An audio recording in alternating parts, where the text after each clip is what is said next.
Good morning, freedom fighters. I got a very important video I want to share with you that I've had seen parts of, but I want to thank End Time Production for bringing it to our attention. But this is Ted Gunderson. These people here, End Times Production, brings some incredible truths to the table here. But this is public information, and I want to share it just like they did. But this is credited to them. Very great, extremely great job these guys do. Please subscribe to these people for some really good information how corrupted our government is. And Ted Gunderson was murdered after he brought up the chemtrail geoengineering operations as well. But he tried to save the American people many times. Please watch his incredible video and do not let his death go in vain. Stand by. It's an hour and 10 minutes long, and I've already gotten 25, and I hope I have enough data left over to record the whole thing for you. If not, please visit End Times Production. Thank you. And thank you to End Times. Here's the deal. Today we're diving into one of the most twisted and secretive true crime cases in U.S. history.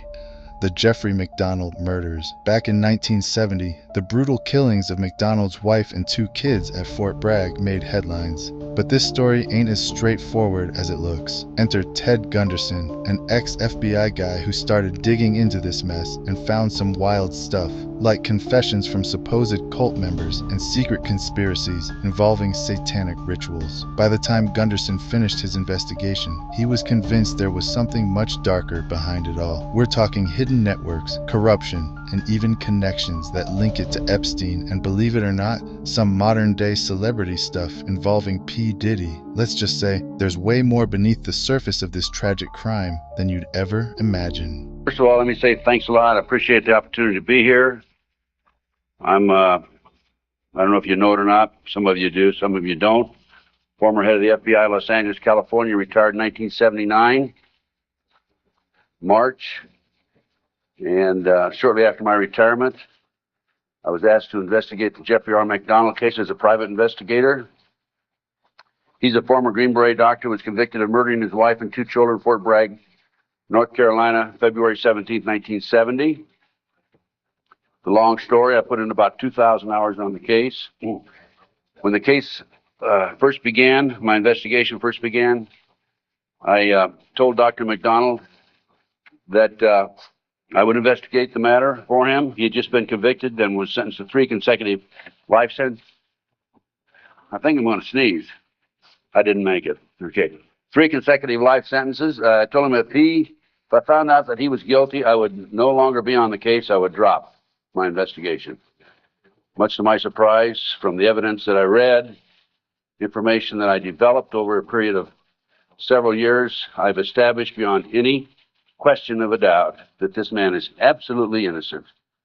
And on October 25, 1980, I obtained a signed confession from Helena Stokely, the girl in the floppy hat, if you know the case. By the way, there was a best-selling book, Fatal Vision, and a movie out on this.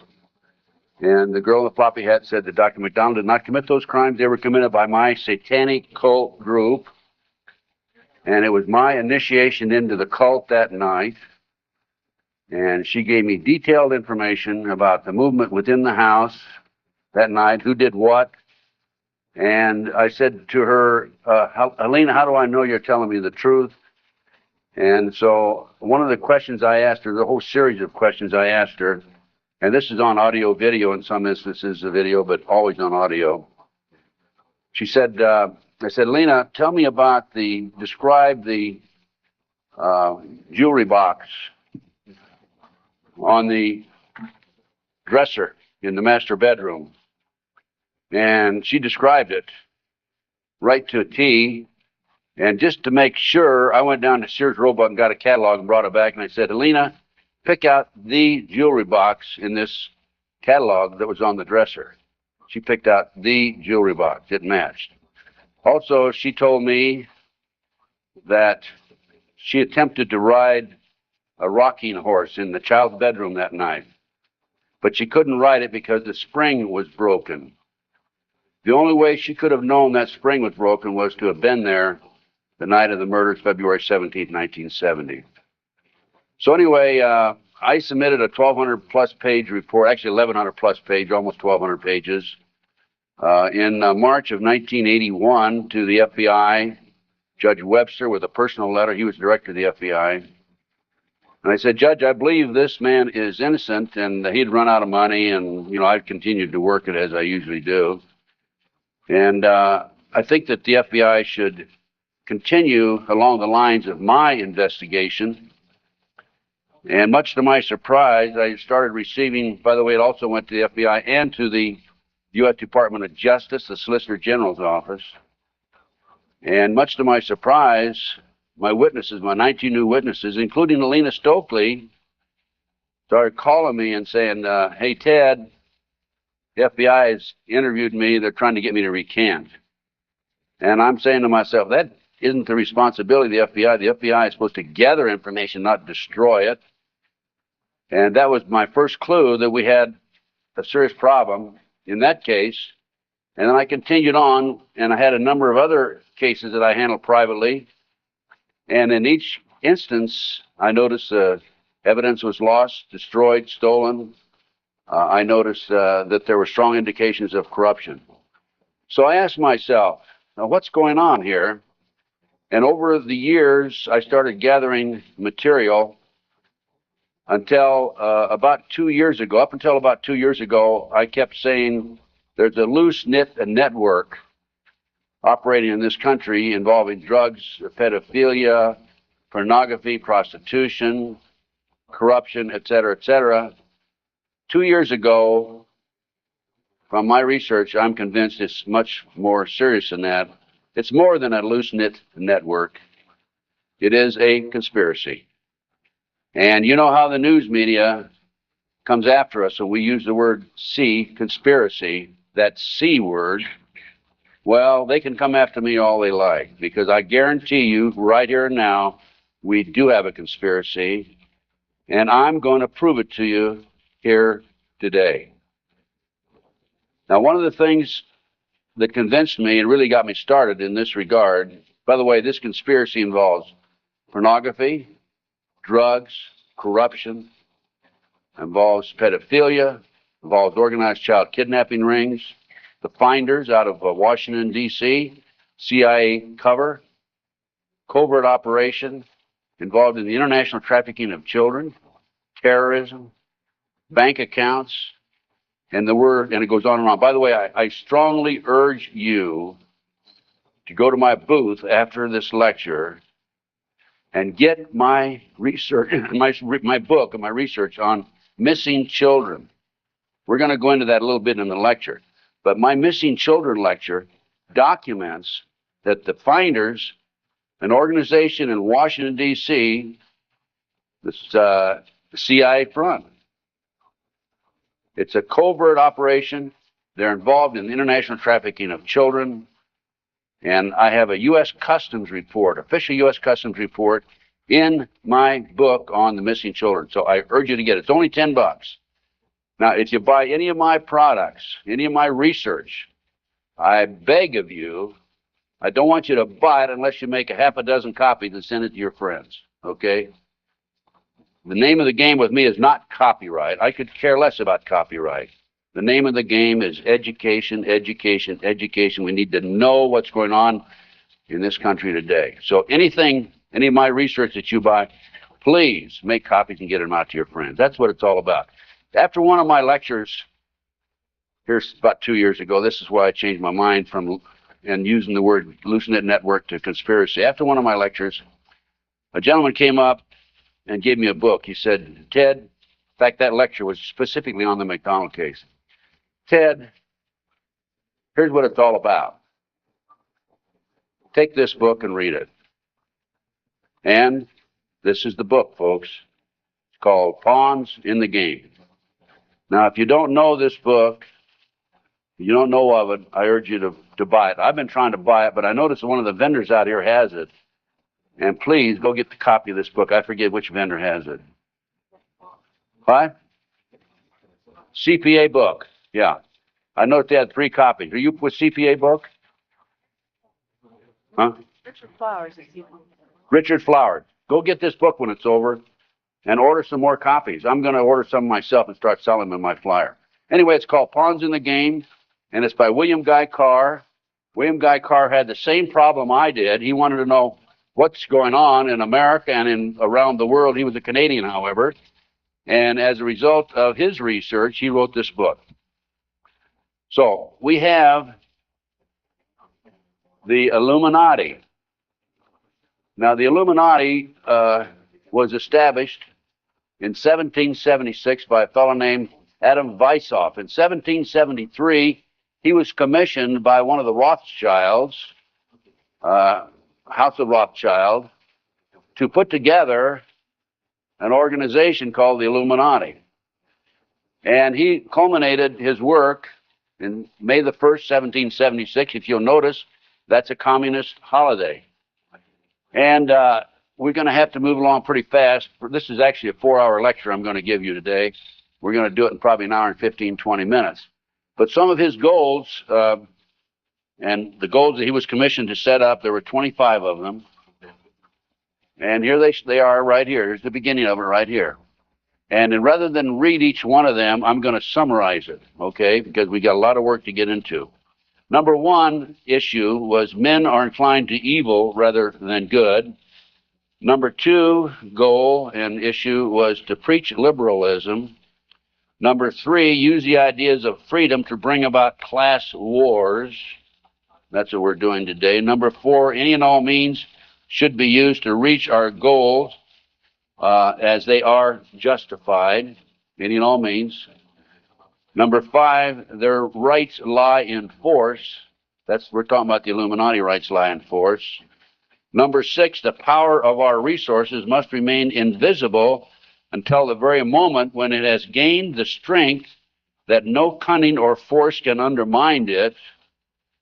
And if you will notice, it's been very few people know about the Illuminati, so they have maintained their invisibility until most recently. Number seven, advocated mob psychology to obtain control of the masses. Number eight, use alcohol, drugs, moral corruption, and all forms of vice to systematically corrupt the youth of the nation. I mean, I don't need to document that one. How about South Central LA, CIA drug operations coming in there? How about Mena, Arkansas? Drugs coming into this country, arms and munitions going out. If you don't believe me, talk to Terry Reid, talk to Chip Tatum, talk to some of these other individuals who I know personally know. During the recent, last fall actually, drug hearings by Mr. Arlen Specter, Senator Arlen Specter, one of the big phonies of Washington, D.C., the magic bullet theorist, I watched those hearings. And I couldn't believe the mamby-pamby, weak witnesses he brought forward, people that really had no direct knowledge of the drug operation.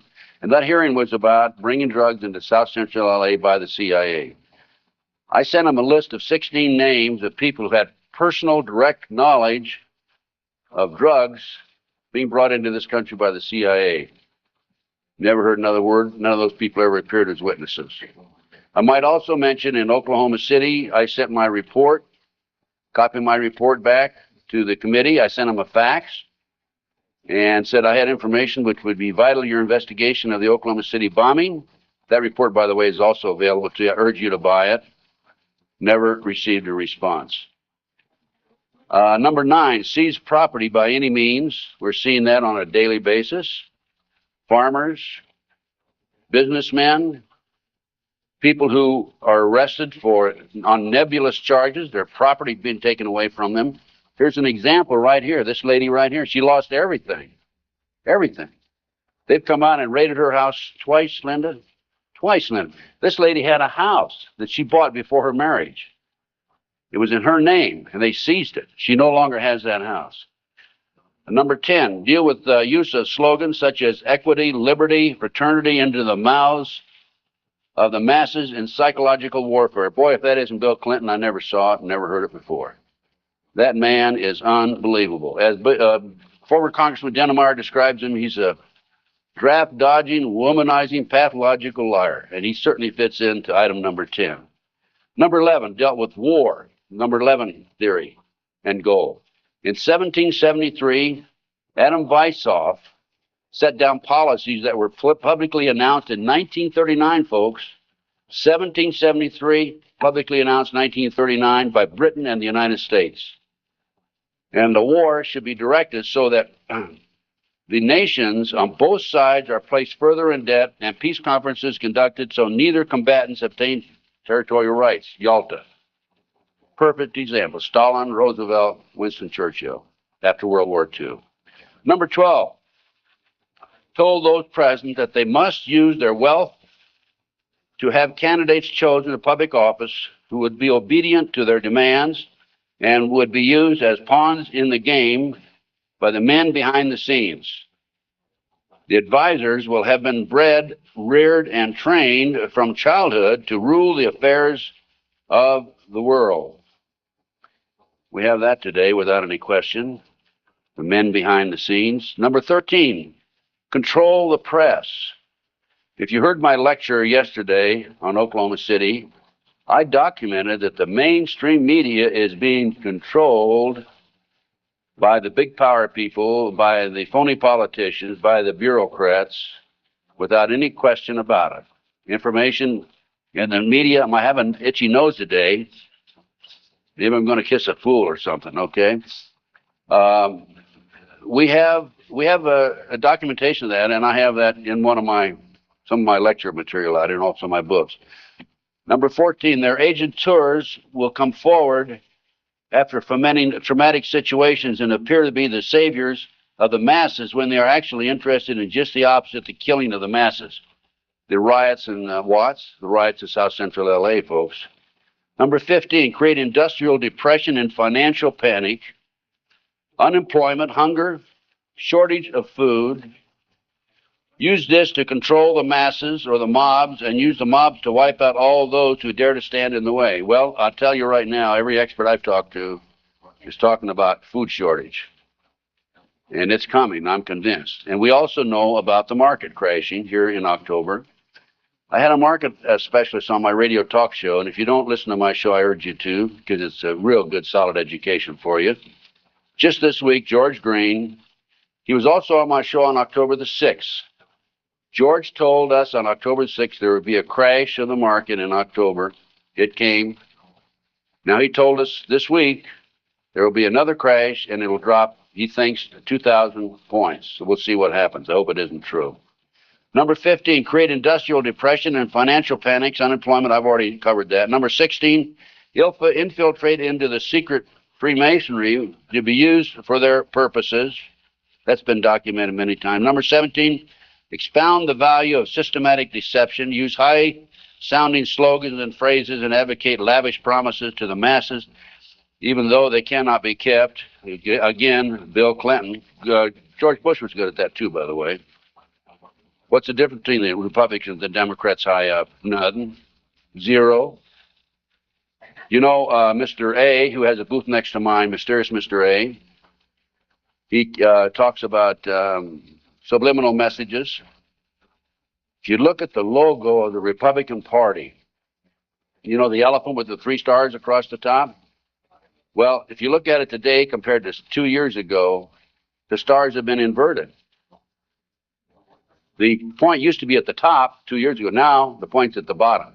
Satanic, folks. I can't say for sure, but that's a subliminal message. Inverted stars. Number 18, detailed plans for resolution. Discuss the art of street fighting, which is necessary to bring the population to a speedy subjection. Number 19, use their agentures as advisors behind the scenes after wars through secret diplomacy to gain control. Number 20, establish huge monopolies toward world government control. We're seeing that today, the huge monopolies. Number 21, use high taxes and unfair competition to bring about economic ruin by controlling raw materials, organize agitation among the workers, and subsidizing competitors. GATT, NAFTA. Number 22, build up armaments with police and soldiers sufficient to protect our interests. A few years ago, we had 11 federal agencies that were authorized to carry sidearms, firearms. Now we have 39. Number 23, members and leaders of the one world government would be appointed by the director. Okay, Presidential Directive 25 allows the president, by the way, this is classified, secret, not available to the general public, allows and orders that the President of the United States, in the event of a conflict or a crisis in this country, transfers the power, his powers, over to the Secretary General of the United Nations. Number 24, infiltrate into all classes and levels of society, of government, for the purpose of fooling, bemusing, and corrupting the youth members of society by teaching them theories and principles that we know to be false. This is the outcome-based education program being shoved down our throats by the United Nations. Number 25, national and international laws should be used to destroy civilization. There's talk about the world population being decreased to 500 million, the United States population being decreased to 20 million. And we look at the war that we had in the Gulf War syndrome. Look at the people that died there. There were 700,000 troops, American troops there. 4/5 of them today cannot even do a push-up because they're so ill and so sick. They've been washed out of the service. We have a new army, basically. And the story goes on and on. Okay. What are we talking about here? There's a considerable overlap in the United States from the various groups, organizations, individuals, whatever you want to call it. But one of the driving forces behind this movement, the Illuminati, is the satanic cult movement in this country today. Now, when Alina gave me that signed statement, I said, what in the world is this all about? I don't know anything about Satanism. I'd heard the word, and that's about it. From the Bible, of course. So I began my little journey forward. And one of the matters that I developed information about was an individual I learned about with Aleister Crowley. He likes to have his name pronounced Crowley to rhyme with holy. And the Satanists today, and for the number of years in the past, have basically used his philosophy and his writings as a guide. And so let's talk about some of his writings and teachings. And here we have Of the Bloody Sacrifice.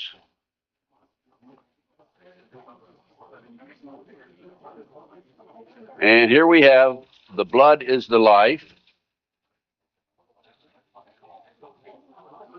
And here on page 94 of his book, it would be unwise to condemn as irrational the practice of those savages who tear the heart and liver from an adversary and devour them while yet warm. In any case, it was the theory of the ancient magicians that any living being is a storehouse of energy, varying in quantity according to the size and health of the animal, and in quality according to its mental and moral character. At the death of the animal, this energy is liberated suddenly. The animal should therefore be killed within the circle. We're talking about the satanic circle, or the triangle, as the base may be, so that its energy cannot escape. An animal should be selected whose nature accords that with that of the ceremony. Thus, by sacrificing a female lamb, one would not obtain any appreciative quantity of the fierce energy useful to a magician who was invoking Mars. In such a case, a ram would be more suitable, and this ram should be virgin. The whole potential of its original total energy should not have been diminished in any ways. And now listen to this sentence, folks, closely. For the highest spiritual working, one must accordingly choose that victim which contains the greatest and purest force. A male child of perfect innocence and high intelligence is the most satisfactory and suitable system. We're talking about human sacrifices. There are, in my estimation, over 3 million practicing Satanists in America today. Now, how did I come up with those figures? I have informants. I have an informant in South Central LA, population of 200,000, told me there are 3,000 practicing Satanists in that area. That's where the famous, well-known case, McMartin case on the preschool took place. I have an informant in Lincoln, Nebraska, told me 3,000 practicing Satanists. Lincoln, Nebraska, town of 200,000. South Bay area, Manhattan Beach area, about 200,000. How much time? I get more than an hour today. So just crank up your cameras. Huh? I'm going to take an hour and a half. Okay? I'm going to take every minute I can give to you, folks, because you need to soak this into your brain. Iowa City, Iowa, town of 150,000. 100,000, 1,500 informants. That averages out about 1.5% of the population. Anyway, this is, we're talking about human sacrifice. About 50 to 60,000 individuals are sacrificed every year.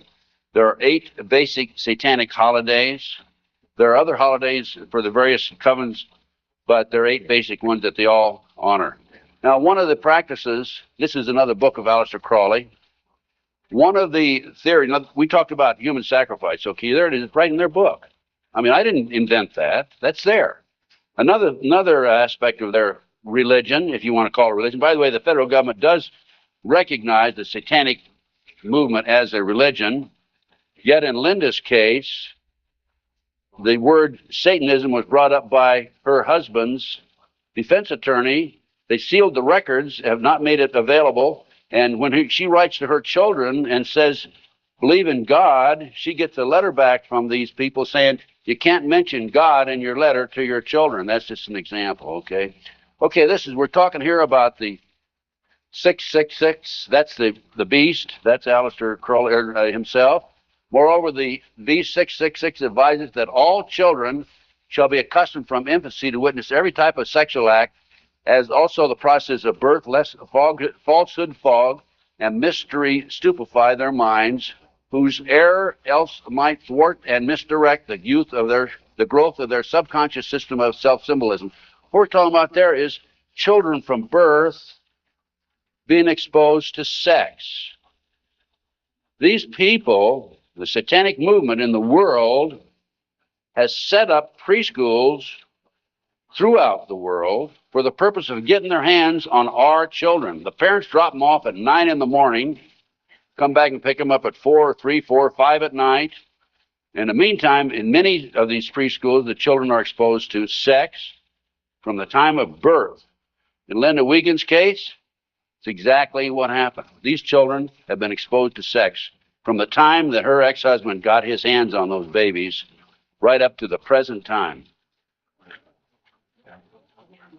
And I have a page missing, and I'll have to dig that one up some. I don't know what happened to that page. Maybe the Satanist got it. It may therefore be considered improper as a general rule for your sexual gratification to destroy, deform, or displease any other star. Mutual consent to the act is the condition thereof. It must, of course, be understood that such consent, and we're talking about sex now, is not always explicit. There are cases where seduction or rape may be emancipation or initiation to another. Such acts can only be judged by the result. What they're saying is, it's all right to rape somebody. I mean, if they don't consent, it's all right to rape them because it's for the cause. Let's talk about the McMartin case. In April 1985, authorities went to the McMartin case and looked for tunnels under the school. The children had said that they were taken into tunnels under the school. There was a chamber down there. They were sexually molested. That involved ceremonies, adults with robes, candles, chanting. Adults had no clothes on under their robes.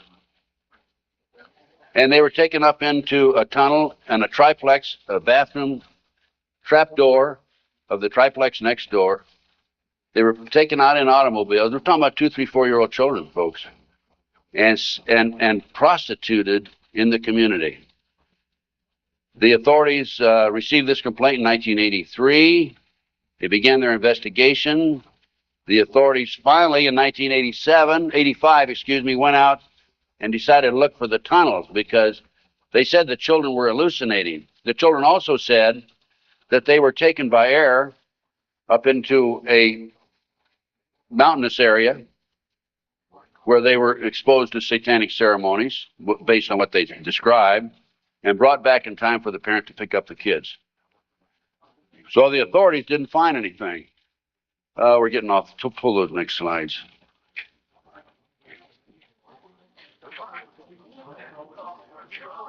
Well, I'll tell you what. In the spring of 1993, I heard that the property of the McMartin School had been sold from the McMartin family to the defense attorney, actually given to him. He didn't make enough off the county. His bill was only $3 million. And from there, he said he was broke and he sold it to a contractor. The contractor was going to build an office building on the space. And I heard that the contractor had this property. And so I went out and contacted him. And I said, dear sir, I would like to have access to that property. He said, I'll give you 2 weeks. I signed a contract, assumed liability, and along with some of the parents, we hired an archaeologist from UCLA, Dr. Gary Stickle, knowing full well that I'm not qualified to say there's tunnels under there, even if I found them. And we began our dig. At the end of 2 weeks, I had to stall, because Dr. Stickle was not quite ready to admit there were tunnels. It took us 34 days. At noon, the 34th day, with the bulldozers, with their motors running, ready to knock the building down. He was going to knock the building down and then build this office building.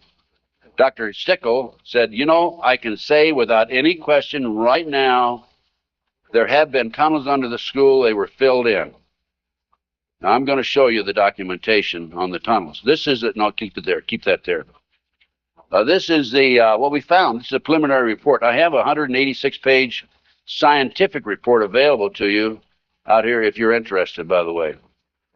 We found a 9-foot wide subterranean entrance under the west wall of dog room. There were 4 classrooms. That was Ray Bucky's room. By the way, Virginia McMartin and Ray Bucky were tried. Virginia, the grandmother, was acquitted. Ray had a hung jury.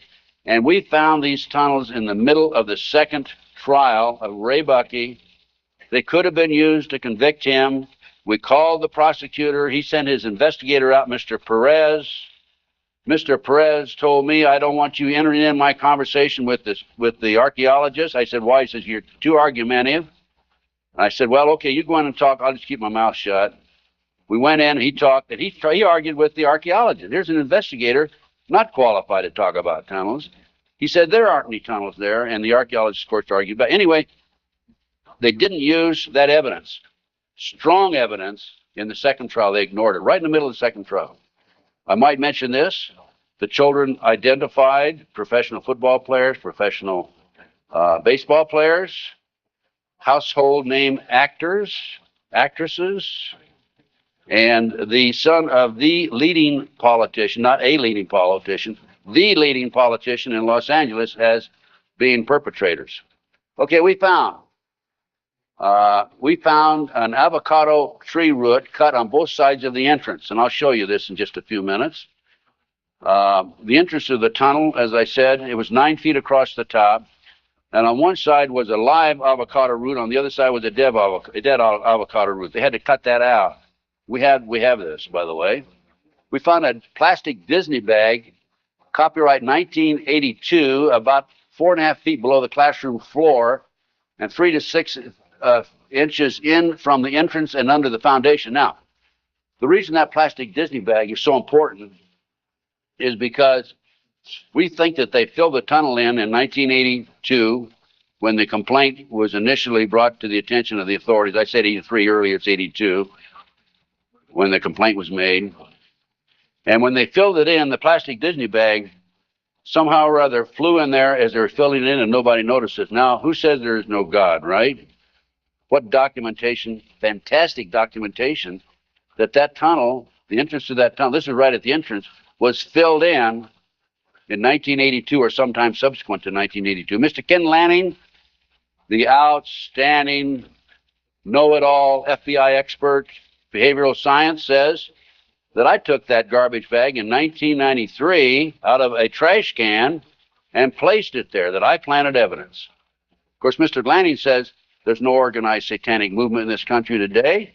There's only a few dabblers here and there. Thank you, sir. We have another 3 hours to go. Okay, can you hang in there? Okay, the tunnel proceeded south, then 45 feet through classroom 4 and 3 and north, then 10 feet within the classroom 4. The tunnels were 30 inches wide, 44 to 46 inches deep, with the top of the tunnel 30 inches under the classroom floor. The children were able to walk through it. We're talking about young kids now, right? The adults had to stoop down and walk through, but they could do it. The tunnels were built in kind of a triangular, or I should say a semicircle type, so that they had natural support, I guess. These people know everything. They're brilliant. The footing between classroom 3 and 4 was arched, where the tunnel passed underneath it, and 12 inches shorter in depth at this location than the same footing 12 feet to the north. I'll show you that in just a minute.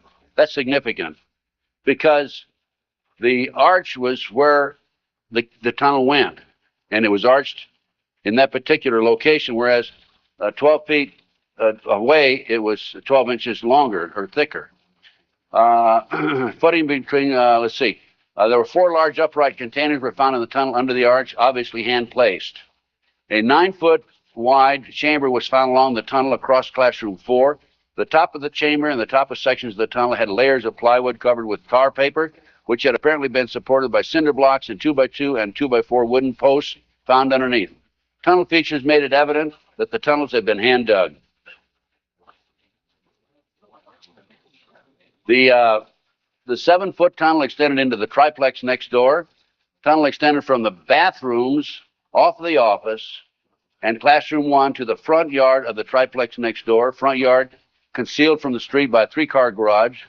Children described the entrance and exiting tunnels in the triplex yard exactly where the tunnels and exit were found. A 39 by 41 inch area under a hole cut in this neighbor's bathroom floor had been excavated and subsequently tilled. Now, that was where the kids told us ahead of time that they were taking it up in the trapdoor in this bathroom. And there was a crawl space in the house about like this, and we got one of our skinny archaeologists to go in there, take pictures. The bathtub protruded underneath the floor of the bathroom. There was a bathroom in the back of the same building in another apartment. It did not protrude there. This was the space we're talking about, 39 by 41 inches. Just enough room for a kid to come up and be taken out. Other significant facts: small white plastic plate with 3 pentagrams, hand-drawn on the top of the light green paint, was found by the archaeologists. Pentagrams were hand-drawn by an adult and not part of the manufacturer's design. Many other artifacts were found whose analysis will be released upon completion of the test. The analysis has been released. That's the scientific report I told you about. No doorknobs were on classroom 3, only a dead bolt lock. Each classroom had an on and off switch which was labeled fire alarm. The system did not connect to the fire station but was used as an alert within the school if somebody came around. More than 2,000 artifacts were found under the school floor, including over 100 animal bones. Due to the constraints and time constraints and so forth, we had to discontinue the process on noon the 34th day. By the way, this cost us, a lot of people donated their time. It still costs us money. Cost us between $55,000 and $60,000. I personally put in $17,000, which I ended up, in many instances, paying over a long-term period payment plan. This is a floor plan of the whole lot. There is, right there, the building itself. This is the entrance, the concrete slab, a vacant lot there. This is a yard. And here's the avocado tree we're talking about. And here's the entrance right there. Now here is the tunnel. It came in here, extended here, and here's the chamber across here. We think, but didn't have time to explore this, the tunnel went up here. Now we definitely were able to come up with it here, right here, and it came into the bathroom over here. Okay. There's the entrance. It's 9 feet across here. I'll show you a diagram in a few minutes. There's the avocado tree. Those roots are live. Over here, we had a dead avocado root. Okay, next. There's a plate that was found in the play yard buried about 6 inches under the sand with the pentagram on it. That's right. And here's a diagram of the tunnel. This is the entrance of the tunnel. Now that's the floor, the footing for the classroom 4. Here's the plastic Disney bag, was located right there, partially under the footing and partially out. And this AF means artificial fill. And this was the shape of the entrance. Okay.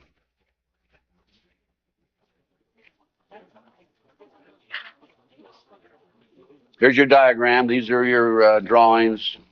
Artificial fill. Here's the avocado root there. Here's the dead root over there.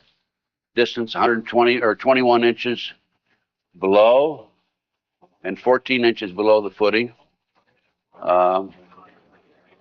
There's the avocado root there, live avocado root. And these are all diagrams by the archaeologists. Good documentation. They're the roots themselves. That shows you the size, 2 centimeters. Next. There's the plastic Disney bag. Turn it over. There's the plastic Disney bag. Disney, classroom 82, 83. Sandwich bag. It was a sandwich bag. This shows the arch of the tunnel. Now, the school was built in 1966, which means the foundation was laid then. And here's your arch. And this is from classroom 4 here into classroom 3 over here. And it was 12 inches higher over to the left. Go ahead. There's yours truly looking up. This was in classroom 4, as I recall. And this is where the tunnel extended, right along here. Now, the reason the tunnel has been filled in, you have to understand that. And the reason the archaeologists could say that they were filled in is because the texture of the dirt that had been filled in was different than the natural texture. Okay. Just turn it off for a minute. In addition to the tunnels, I developed information that an abandoned satanic site was in Crestline, California. Crestline, California is in the mountains. The kids said, remember a few minutes ago, they were flown by jet, or flown, they didn't say jet, into the mountains. There's an airport 10 minutes from the McMartin Preschool. It's Hawthorne Airport. There's a landing strip in Crestline. I heard about this abandoned satanic site, and I went up to the site, took pictures. And this is what and by the way, before I go on with this, I called the prosecutor in the McMartin case. And I told her, hey, I think I know where the children were taken. If they weren't, it's certainly worth looking at. And I will be glad to make this information available to you. And if you want to have the children go up and look at this abandoned satanic site, we can. She said, we're not interested. They weren't interested in hardcore evidence, the tunnel. They weren't interested in this abandoned satanic site. Go ahead.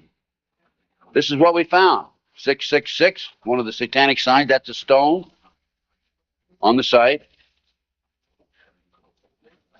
The house had been up here. The day after the McMartin case broke in the news, the house burned to the ground.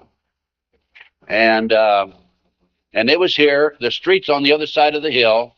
You cannot see the site, this area down in here, from the street. You have to go in, would have to go in through the house and come down. And this, you can see it's quite elaborate. There's my associate, Judy Hansen, who works with me in LA. And next. This is looking at the opposite direction of the picture we just took.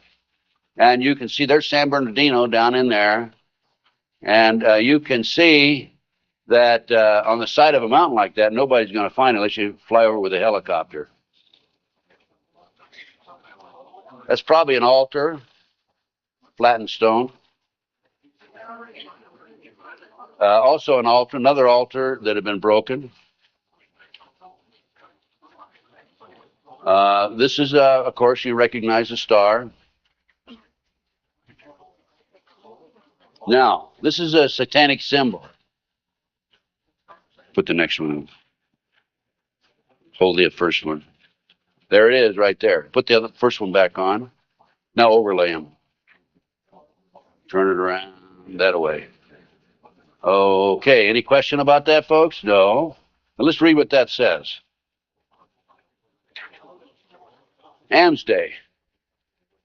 Asmodee, a strong and powerful king, appears with 3 heads, the first like a bull, the second like a man, the third like a ram. He has a serpent's tail, the webbed feet of a goose, and he vomits fire. He rides the infernal dragon, carries lance and pennon, and is the chief of the power of Amaman. He must be invoked bareheaded, or otherwise he will deceive. He gives the ring of virtues, teaches arithmetic, geometry, and other handicrafts, answers all questions, makes men invisible, indicates the place of concealed treasures, and guards them if within the domain of the Amaman. Oh, what do we got here? Another satanic symbol. You think that wasn't a satanic side? Overlay it. Okay. Is that it? The other way around, isn't it? Yeah. Flip it around. Okay, there you go. Okay, now let's read what that sign means. That is the seal of Amsmu scale. I guess no, that's the wrong. That's the one before. Belial, a mighty king created next after Lucifer, appears in the form of a beautiful angel seated in a chariot of fire and speaking with a pleasant voice. He fell first amongst the superior angels who went before Michael and other heavenly angels. He distributes preferences of senatorships, causes favors of friends and foes, and gives excellent families. Familiar? He must have offering and sacrifices made to him. Next. And there's another satanic sign. I couldn't make that one out, so I couldn't match it with anything, obviously. Here's some ovens. That was a large circle with a number of signs in it, a lot of writing. We couldn't get up high enough that we could take a good picture of it. Next. And let's put that back a minute. That's another case. Okay, nothing came of that. Nobody was interested in an abandoned satanic site, even though it appears to have been related to the McMartin case. I have to say that I was very disappointed. We gather this evidence privately. The police don't have the capability of doing so. Too many high-pressure people involved. Too many prominent individuals involved. So that's just an overview of the McMartin case, folks. No question in my mind that it was a satanic operation. And Dr. Roland Summit, UCLA psychiatrist, says, we've done a lot of research in this field also, that there are 50 other preschools in the country where the kids have talked about going down into tunnels. Now, this is another case that I worked out of Philadelphia, similar case to Linda's. And this is the Lou Bear case. Lou called me back in, I guess, the late 80s.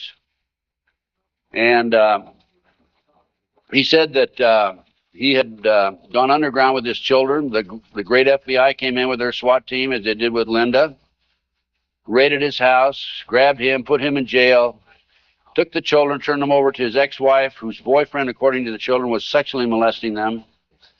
And Lou said, what can I do and how can you help me? So I was willing to go back and testify for Lou.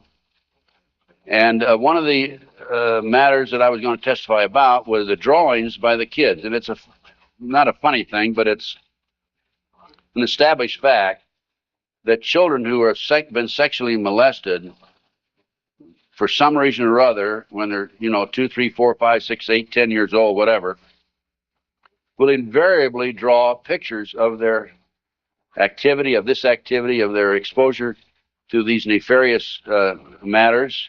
Invariably they do that. Now, when I was that age, I was drawing cars and airplanes, and the girls were drawing flowers, right? But these kids invariably will draw these pictures. As you can see from Linda's case, she has pictures at her booth that her children have drawn. Now, I was going to go back and testify for Lou, and I was going to say that based upon my reviewing the pictures drawn by the children, they've been exposed to a satanic activity. This is the most telltale of all the pictures. I'm gonna show you a series of them. This is a totem pole with a goat's head at the top. Children at the various highest level. I understand, again, I say I understand because I'm not sure, because there's so much secrecy involved in the satanic movement. 8, 10 layers of classes of people within themselves, like the dabblers on up to the very highest level. But from my sources and my informants, I've been told that the various highest level of Satanism, you will have the totem pole, which is usually 3 to 6 feet tall, made out of wood, with the goat head at the top. So I was going to testify that based on my experience, that these children were exposed to the highest level of Satanism mainly because of this drawing right here, the goat hole, the totem pole with the goat's head. The judge would not allow me on the witness stand. I flew all the way to Philadelphia from Los Angeles, wouldn't allow me to testify. These are some of the other drawings. This is a body on a slab, undoubtedly an altar where they sacrificing blood, the genitals. And let me mention this also: children who have never been sexually molested in a recent study, not a recent study, a study back about 7 or 8 years ago.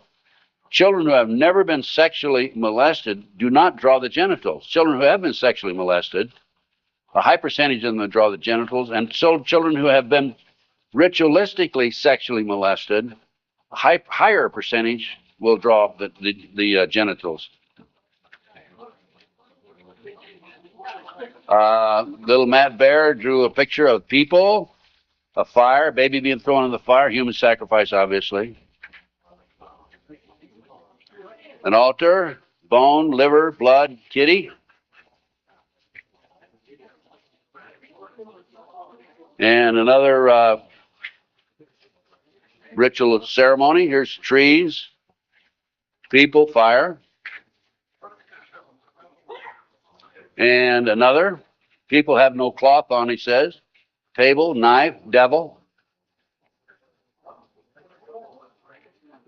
Okay, that's the Lou Bear case. Now, I think we're gonna we got just a few more minutes, and I want Linda to take the podium, talk about her case. But I'm going to run through these next slides real fast, Linda. 100,000 children disappear every year per Reader's Digest, July 1982. Next. This is the official U.S. Customs report that establishes the great CIA, under the name Finders, a covert operation, is involved in the international trafficking of children. It's about 9 or 10 pages long. We'll just flip through the pages. If you want to take a look at this report, go to my table and take a look at it. And if you want, please buy it. It's $10. Make copies. Get it out to your friends. Okay, keep going. Just go real quick. Keep going. Go to the last page. Just flip them and then just go to the last page. That's how long it is. Keep going. And some more.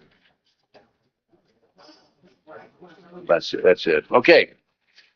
The way this case came about is a group of children were seen in a park in Tallahassee, Florida in 1987. The police were called. The men were well dressed. They had a van. Police came out, talked to the kids. The kids said that they were en route to Mexico to a smart school. And the police traced that van back up to the Finders in Washington, D.C. They raided the Metropolitan Police Department, raided the Finders headquarters and also a warehouse. And they found all this paraphernalia. They found information about international trafficking of kids all over the world. The Finder, based on my research subsequent to that, again, CIA covert operation. The customs agent was called into it because of the possibility of pornography, and I guarantee that there was pornography involved. Guarantee, okay? Now, this report, this was his report. Again, this is available, Missing Children, $10 at my booth. This report is the final interview by the customs agent when he attempted to go over and get more information than he'd already developed. Okay, let's just go over this. Leave it there. Okay, April 2, I arrived at the Metropolitan Police Department approximately 9 a.m. Detective Bradley was not available. He was the detective who was supposed to help him. I spoke to a third party who was willing to discuss the case with me on a strictly off-the-record basis. I would advise that all the passport data had been turned over to the State Department for their investigation. The state, they found passports in the van. The State Department, in turn, advised the Metropolitan Police that all travel and use of the passports by the holders of the passports was within the law and no action would be taken. This included travel to Moscow, North Korea, and North Vietnam during the late 50s and mid 70s. Folks, it was illegal to travel there to those countries during that period. The individual further advised me of circumstances which indicated that the investigation into the activity of the finders had become a CIA internal matter. The Metropolitan Police report had been classified secret and was not available for review.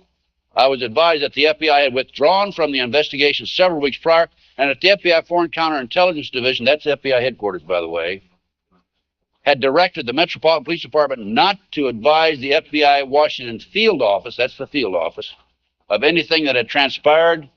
No further information will be available. No further action will be taken. No action will be taken. The case was closed, and here we have a CIA internal matter.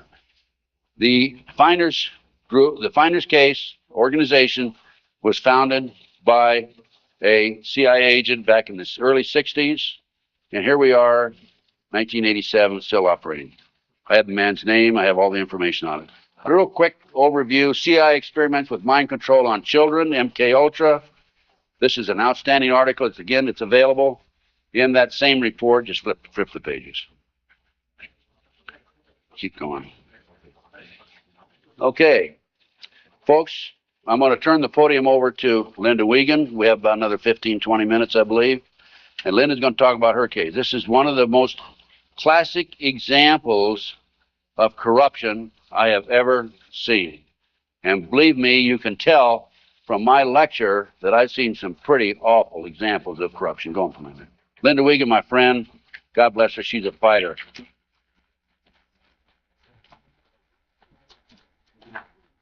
Thank you very much. Thanks. I'm here to tell you I'm a living, breathing example of what happens when a satanic cult abuses your children. And sometimes I put slides above the abuse, but after seeing the slides of the children this morning, I think you understand what this is about. And there's pictures over at the booth right out here. The devil to me, maybe 10 years ago, was something that was, I went to Catholic church. I'm still Catholic and Christian. I went to church, and the devil was something out there that you didn't want to talk about at night, and you didn't talk about in the dark, and it was just something in science fiction movies. My children disclosed just sexual abuse in early 1993. They were masturbating. They were pulling their pants down at the supermarket. They started having oral sex with my St. Bernard, inserting pens and pencils into the dog's rectum. The behavior got worse and worse and worse. I woke up one morning.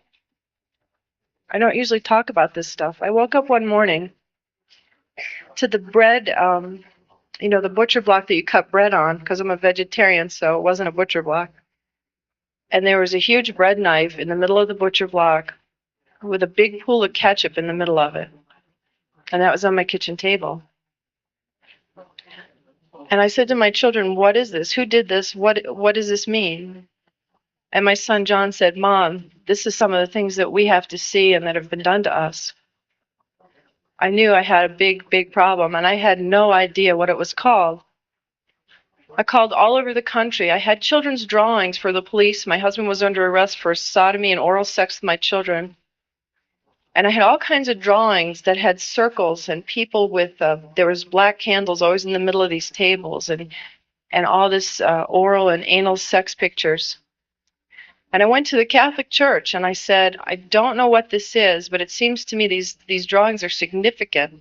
There are all kinds of symbols I don't understand, and devil heads and goats heads, and I had no idea I did not know what satanic ritual abuse was. The church asked me if I ever had a psychiatric exam. And I said, actually, I'm completely sane. I just know that there's symbols in these pictures. No one would help me. Even though there was a prosecution going on, they said, if you ever bring up satanic ritual abuse, your credibility is lost and you'll just be a kook, and it doesn't exist and it's not organized in America. Just focus on child sexual abuse. So I took my children to a child sexual abuse hospital. And while they were being treated, and I had legal custody of my children, and my husband and his lawyers and the judge found out my children were in an expert hospital, they confiscated my house, everything I've ever owned, from my baby pictures to my clothes. I walked away with literally the clothes we had on our backs. Took my cars, my federal post office box mail, my income, my assets. I lost everything by taking my children to an expert on child abuse. It was trying to stop me from what my children could disclose from being uncovered, to try and just break that we had no assets to have my children have medical attention. The children were being treated for sexual abuse, and I had provided all the documentation. And one day the doctor said to me, I need you to come into my office. She said, this is a classic case of SRA. I had no idea. I mean, SRA, is that like a Irish Republican Army thing? I don't know what SRA is. She said, satanic ritual abuse.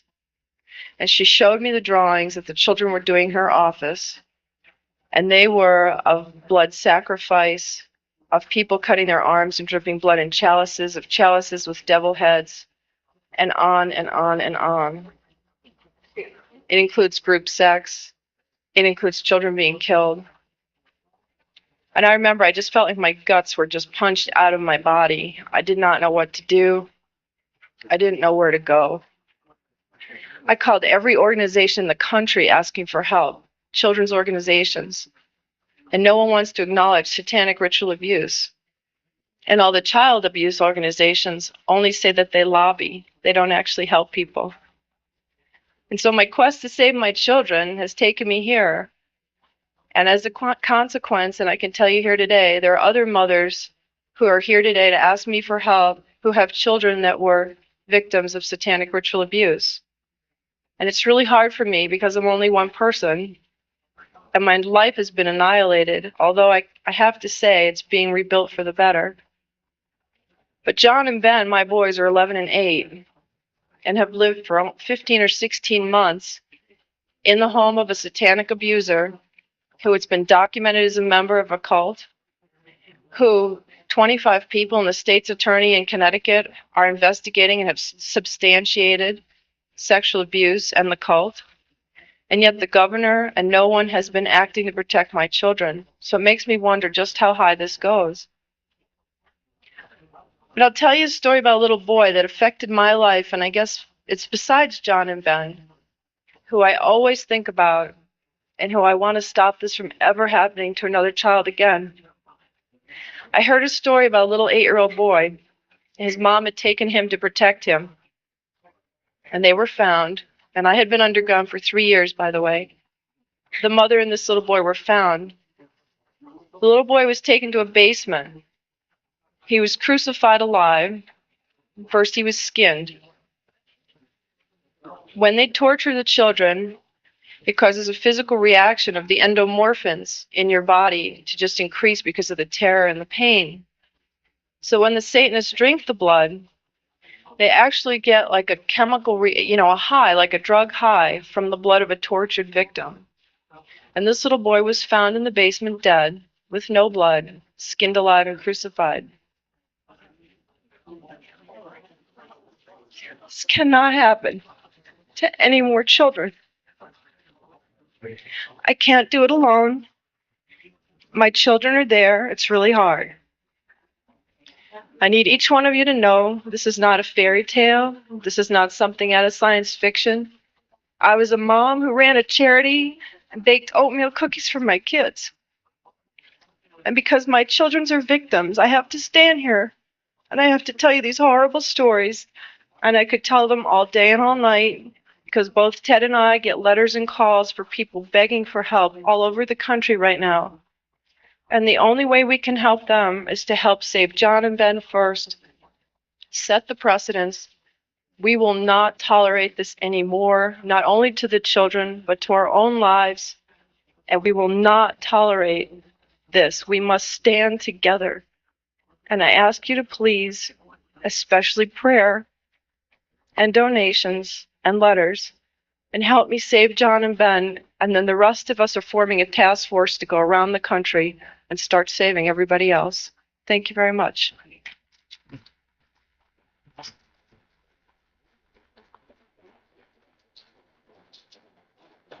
Thank you, Linda. Folks, thanks very much. Any of you have any questions? I guess there's no microphones up here, but go ahead, Renee. Just come down here in front and yell at me.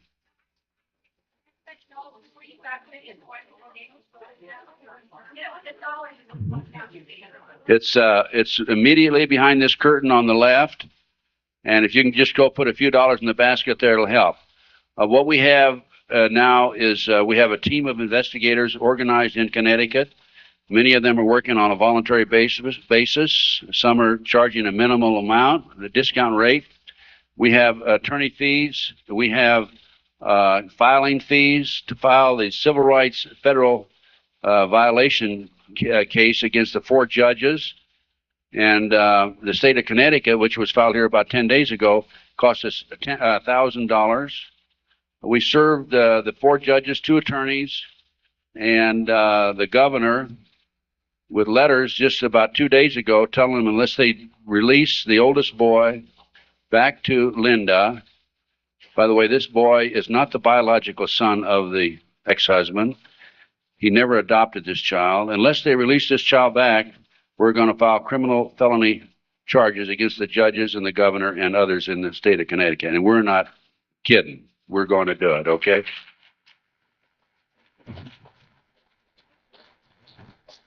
We have been working with a friend of mine. I brought him into the case, Jack Firm, a paralegal, Las Vegas, and he's probably one of the most brilliant men I've ever known. He's doing circles around these attorneys who have taken thousands of dollars, by the way, and he is really responsible for what's happening today more than anybody else. We're all a team, but still, he's the one main man in the arena as far as the law is concerned. Any other questions that we have? Yes, come on up to the microphone, please. Come to the microphone, because they need to get this recorded. We listen to your story. We listen to your stories, and we wonder if this happens to us or our family or anything. Where would you go, and who would you go to? You quit the FBI. Terry Reid quit. And you implied that the governor, right on down, and, the president and all are crooked as a dog's hind leg. Who would you talk to if you had a problem tomorrow? Who would you talk to if you had a problem tomorrow? Give me a call. I'll help as best I can. I have a network of people that can probably help you. I've had a number of people contact me over the last several years, and I refer them to other experts. And we'll have to take each case at a time, but if we can help you, just give us a call. I have a flyer out here. It's got my phone number on it. No, I'm referring to something happens here in Denver. I need help. Do I call the police? Do I call the governor? Who do I call? If they're all crooked, as you implied, and I believe you, you go to them and they draw a line and say, we're not going to investigate. What do you do? Well, that's why I'm saying call me. Because we have the network of people, and we're in the process of forming a foundation, and we're going to be seeking some money to finance it. And as Linda said, we're going to have a task force that'll go around the country and handle these problems. Probably going to be busier than the one-armed paper hanger, but just give us a call. We'll do what we can to help you. We'll try to help you. Can you go to the police? Yes, go to the police. Make a matter of record. What I suggest you do with the police is go talk to them personally, and then go back and write a letter, confirm your conversation, send it registered mail so you have it on record. Anybody you talk to in these type cases, make sure you have it a matter of record. Certified mail. Yes, question. Yes, will you name public profile figures that were suspects out in the California case? The people that were named by the children? Can you do that? No, I can't name them because I can't prove it. All I can tell you is what the kids said. And the kids, they basically have said that the children were not credible. And I think if I said anything, I'd be opening myself to a lawsuit. I'm not afraid. If I could name them without being sued, I would. But believe me, they're very prominent people. They're household words.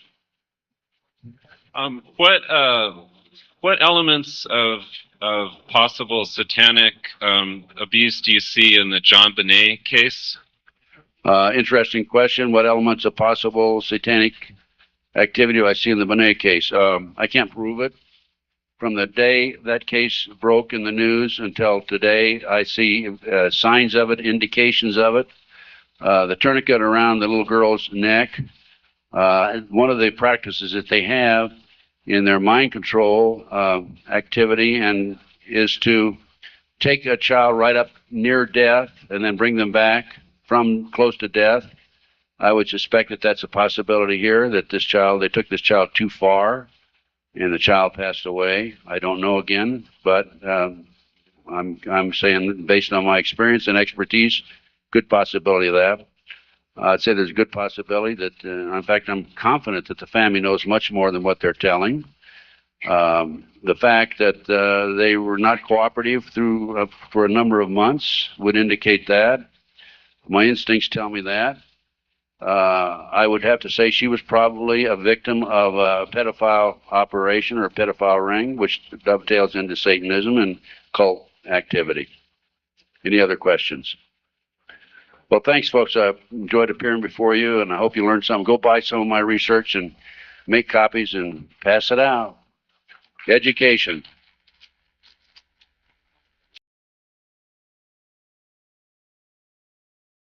Well, I must say I wasn't quite prepared for what we just watched, my friends. And I am so sorry that we are under satanic people that would believe and worship the devil. I believe in the devil, trust me. It's everywhere. But how would people want to worship this kind of madness? Thank you to the warriors that are watching this till the end. I know it's just very few people that wants to know the truth, but this is madness. And it is still going on today. Look up Pinocchio bar scene 1940, 1939. They talk about Epstein's Island, Fantasy Island. Oh no, what was it called? Oh, Pleasure Island, excuse me. Starting to wonder about what Fantasy Island was all about. Oh, mercy. Please comment and tell me you watched it to the end if anybody has. And I want to thank End Times again for bringing this to my attention. They make some incredible product.